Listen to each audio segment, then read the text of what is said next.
Retro. Hi, this is Fred Tatasciore, and you're listening to Dennis and Jay on Podcast Stardust. The Force is strong with both of them.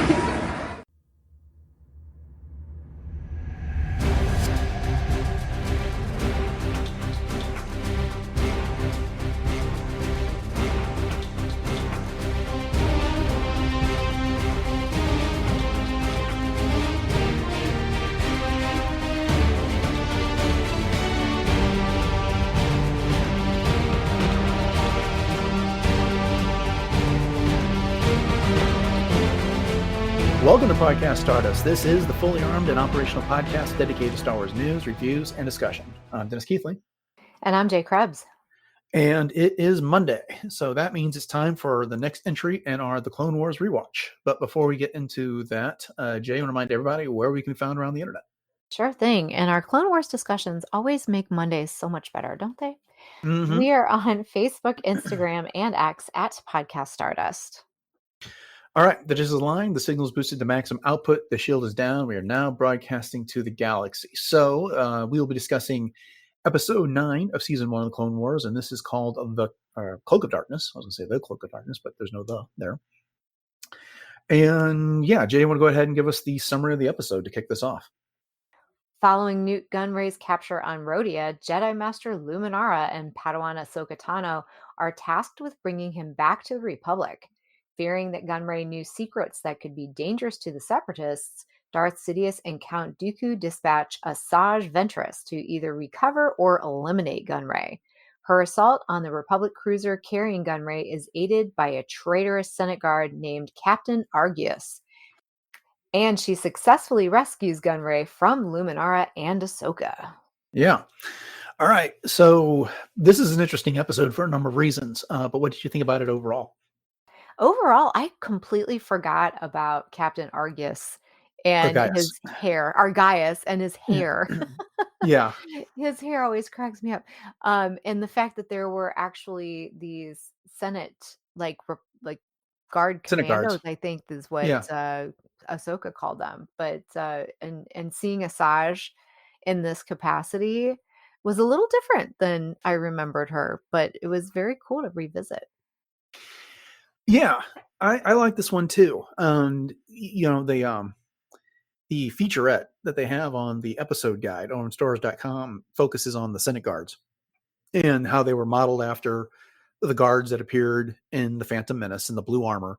But Dave Filoni went to talk about how they had a limited number of resources, and you know, they had to build a new model every time they wanted to introduce a character, and so there's only so much of that they could do. So they recycled the traditional clone model, painted it blue, added a bigger pauldron on the one arm, and then gave them the original Republic or Senate Guard helmets, and that's how they made the difference out of those. But yeah, so we get Argyus, and the other point he made was that these commandos were, you know, commando guards, whatever you want to call them, were kind of also to give you the idea that before the clones, there were other soldiers in the Republic, and there were other soldiers that fought in the Clone Wars. Okay, that's great. But you brought up Asajj in this. And yeah, I mean, she is so much more feral here and than she was in the first episode of the Clone Wars. And then what she appears and how she's portrayed in later seasons.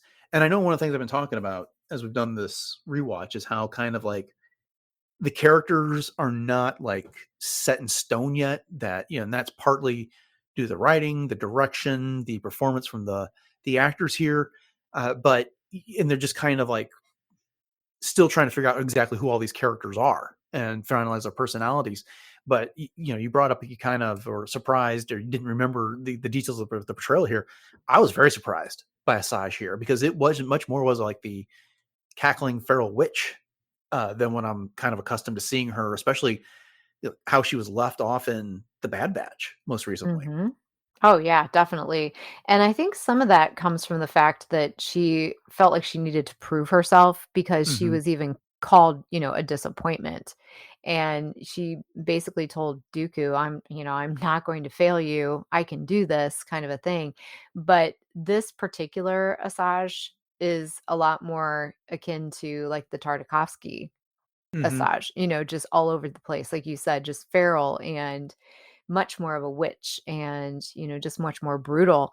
And just the way that she took out Argyus, at the end is also just a true testament of how feral she is, Hmm. and just everything in between. And we keep talking about how this is supposed to be a kids show, but also how brutal this show really is too. Even the way she was dressed, I forgot that she had that particular assassin attire that was just more of almost like a gym outfit with tights and whatnot, Yeah, other that's a than good way of like describing what. it. Yeah. Like she was ready to go work out at the gym. But yeah, she was very brutal, but I liked Yeah. it. Like, I was like, "All Hmm. right, this is cool. This is a Saj I can get on board with." We have to keep a running tally of how people are run through from behind because we Yeah. had Ganacht in Uh-huh. in just this previous arc, and now Argyus, and I can't remember if there's others, but it's something so far this early in the show they're going back to that well a few times. So Mhm. The uh, proverbial backstabbers, literally. mhm. Yeah, you brought up this notion that she was kind of a disappointment, and that was really the perspective of Darth Sidious here Right. because he contacts Dooku and says, "Hey, Nute Gunray has been captured, and this could be bad for us. We need to do this." And then it's Dooku that says, "Well, I'm going to send Asajj," and then Sidious is like, "Are you sure? Because she's failed us before." And Dooku sticks up for her.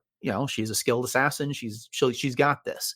And then when Sidious kind of disappears off the holo feed, Dooku's talking to Asajj, and he straight out calls her his apprentice. Yes. What'd you make of that? Well, I mean, this is just classic, again, backstabbing of the Sith, because Hmm. we know that, eventually the apprentice will overthrow their master and they have to have a new apprentice. So we know that Asajj has always been groomed as Dooku's, takeover in the rule of two as Hmm. his apprentice. So, it was cool to see that, coming up once again. Yeah, there's later episodes of the Clone Wars that kind of inform this discussion, and I don't want necessarily get into all the details of those just yet. But at the time when he said that, I had to sit back and think, is like, does he mean that, or is he just telling her that to kind of lead her on and to make her still a willing servant? Hmm. Yeah, Because good I point. feel like from my memory of the Revenge of the Sith novelization, Dooku's thought was is that this is kind of going to be the end of the rule of two. He had visions of setting up a Sith academy and training people in the ways of the Force there.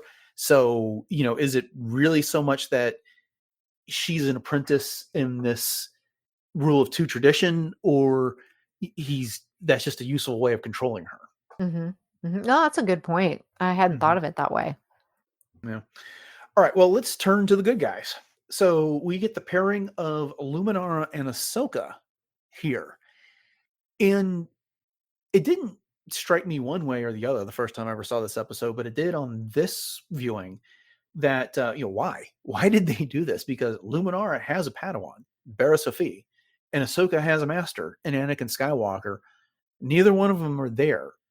So why do you think do you think there's a reason, or what, how did it strike you pairing these two up here when they're not necessarily, it doesn't seem like the natural fit?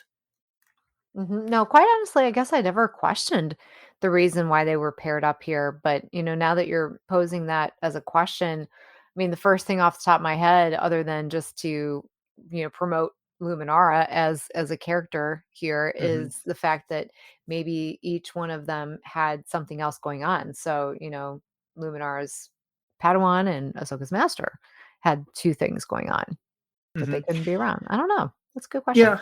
I mean, storytelling wise, there's a good contrast between these characters. And we can talk about it in a second, but it's not like we don't have other episodes of the Clone Wars where there's there's an upcoming episode that's got Kit Fisto and his Padawan, and it's devoid of Ahsoka, Anakin, and Obi-Wan altogether. Hmm. And so they've done those type of things. So it just struck me as curious, and the only thing I conclude is that we've talked about this before. Anakin and Ahsoka, there's that reference from Yoda that they're an awful lot alike, and he seemed to hope that by pairing them together, that would make Anakin kind of see himself in Ahsoka, and then maybe that would tame them both. This kind of rebellious Right. streak that they have in there. And meanwhile, when you pair these two up here, Luminara is much more straight laced compared to Anakin or Ahsoka, and there's much more of a contrast involved. I think you could have accomplished the same thing by pairing Ahsoka with Obi-Wan if you wanted to. But the contrast is like apparent real early on. They have Gunray on the Republic frigate. They dock with the Jedi cruiser or the Republic cruiser, whatever you want to call it, and they escort him to a cell. And then there's this interrogation, and Luminar is very controlled, very calm, and she's kind of reading Gunray's emotions, and your thoughts betray you, and they're trying to get information out of him. And then Ahsoka just loses it, liar, and she pulls out her lightsaber and runs over there and holds it up against his throat. And then Luminar pulls her back, like, Padawan, that, we don't use threats like that. And she's like, well, I didn't really mean it. I'm just trying to get information. So they're, Ahsoka sees them doing a good cop, bad cop thing. But, this day and age, even that level from Ahsoka, whether she meant it or not, is kind of shocking. It is, and I think some of that does actually come maybe from Anakin, as far as what she's learned there, but you're absolutely right, and, as I'm thinking more about this, one of the things about having Luminara in here is just to, obviously explore her as a character, and just the fact that we got to see her, very briefly in some of the other types of sources that she's been in, but never in much more of a capacity than that. So, perhaps it's that.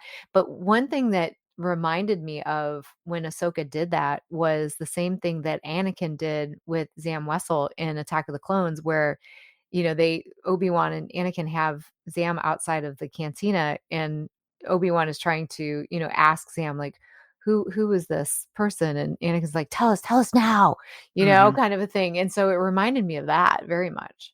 That's a good call. Hadn't thought of that one. And yeah, the difference is Anakin doesn't pull his lightsaber Right. on her. Now, Obi-Wan's already cut off her hand in that case, and so they had her down on the ground, and then she gets murdered by Jango Fett shortly thereafter. But yeah, it's again, if we're talking about evolution of the characters, I'm trying to think, does Ahsoka do anything else like that, even remotely comparable? I can't think of something off the top of my head, but there's been so many different episodes of the Clone Wars, and it's been many years removed since I've seen some of them. So off the top of my head, though, I can't think of one specifically. Well, I mean, to your point, she's reportedly got this type of streak inside her, which is something that Yoda was concerned about, which is why, she's given to Anakin as an apprentice. But I'm just kind of thinking, there's been these prior episodes where it makes it both not surprising and surprising, because, she stands up to the Jedi Council when she wants to go look for Plo Koon, and she gets reprimanded by Anakin. It's like, it's how you go about talking to the council, and it's how you go about disobeying orders and things like that. But then we just had the 2-part episode where, they're looking for R2-D2. And at the end of it, she's much more straight laced. And when Obi-Wan's like getting on Anakin's case about, I can't believe you risked so much and went through all this just to recover a droid, astromechs are a dime a dozen, that Obi-Wan had said, we're getting a lot of mileage out of that line. But, and then, her statement to Anakin at the end is like, he kind of had a point about this. And so that's much more in line with traditional Jedi tenets, but this is just like way out of bounds, whether she meant it or not there. And it also just kind of strikes me as like, wow, she really pulled that in front of Luminara. As far as we know, those two don't really have any type of relationship that would suggest that's something that she can like really get away with.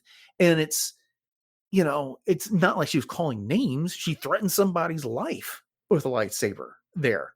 Yeah, In some ways, very, I'm very kind of, close. I'm kind of surprised Luminara didn't come down harder on her than that. Yeah, and I think for Ahsoka too, it might just be who she was interrogating, because Nute Gunray is slime, and she knows it, and she just knows his background and everything that he's tried to pull in the past, and with Naboo and everything that Padme had gone through with him. So maybe it was partially because of that too, just because she knew the type of being that Gunray is in comparison. But yeah, you're right, because as far as Luminara goes, though, as you pointed out, she calls Ahsoka Padawan, Padawan, Padawan. And it's not until the very end, well, maybe not the very end, but much more into the episode where she finally calls her Ahsoka, because Yeah. and Ahsoka even says, "Oh, you called me by my name Yeah. instead of What happened to Padawan." Ahsoka? What happened to Yeah. Padawan Tano? Right. And you read my mind because that's what I was going to ask you about next. The Ahsoka keeps getting left behind because these battle droids invade the ship, and Ahsoka's left behind to keep an eye on Nute Gunray to protect the prisoner. Because that's funny because Gunray is kind of gloating at, "Huh, here comes these battle droids and they're going to free me," and she's like, "Rescue you? Who's to say they aren't here to silence you?" Yeah. And that was a fun moment between those two. Mhm. Again, that was like Anakin's influence right there. Oh, for sure. But then, Asajj shows up and Ahsoka has a brief fight with her and then gets shoved in the cell. And then Luminara shows up and frees her, and they have a 2-on-1 battle versus Asajj, and Asajj leaves, and Luminara leaves her behind again to go pursue Ahsoka. And Ahsoka's not happy about this. She's like, I know she's powerful, but Asajj is a challenge for 2 Jedi there. And she Mhm. should, and I should go out there and help her. And then Argyus makes the self-serving suggestion that, yep, that's definitely what we should do. A good soldier does what they think is right. Yeah, And trying to Free's like, send her no, to her I doom. wouldn't do that.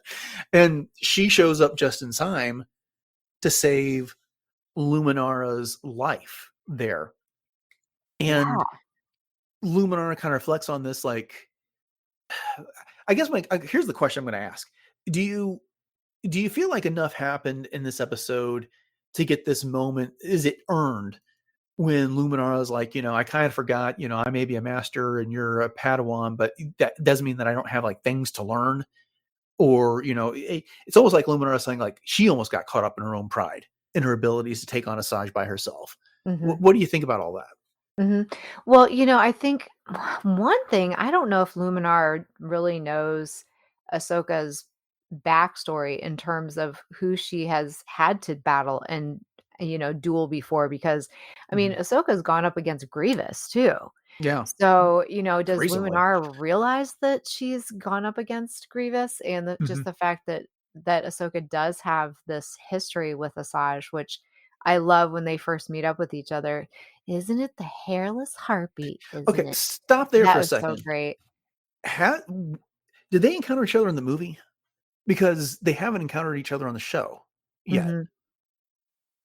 I wonder if it was, I don't remember if they did encounter each other in the movie or not, but I'm sure it's has a lot to do with her, reputation kind of preceding her and Mhm. vice versa, because that's, Asajj gives it right back to her and says, "Isn't it what is it? Anakin or Skywalker's Skywalker's filthy little pet. disgusting little filthy pet." Yeah. Yeah.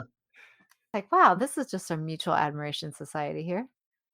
Yeah, yeah, I was trying to remember because I could not remember those 2 squaring off in the movie. Now, that's not to say that they didn't. It's just been a long time since I've seen the movie, but they haven't encountered each other yet in the show. That much I know. Mhm. But again, they also do all the episodes out of order at times, so This is perhaps. true.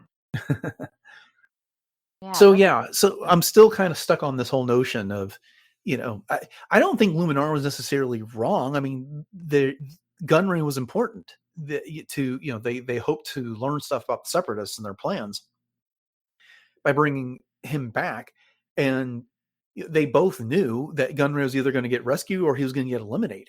So there was a reason to leave uh, Ahsoka behind to look after him. But maybe the bigger mistake was just going after Asajj anyway. They didn't have to necessarily do that. She had already disabled the ship, Mhm. Mhm. and so I don't know. It's Yeah, the. I mean, I don't want to make a mountain out of molehill on this one, but that just is something that occurred to me there. So, that's a good we question. kind of talked a bit about Argyus here, and we made fun of his hair.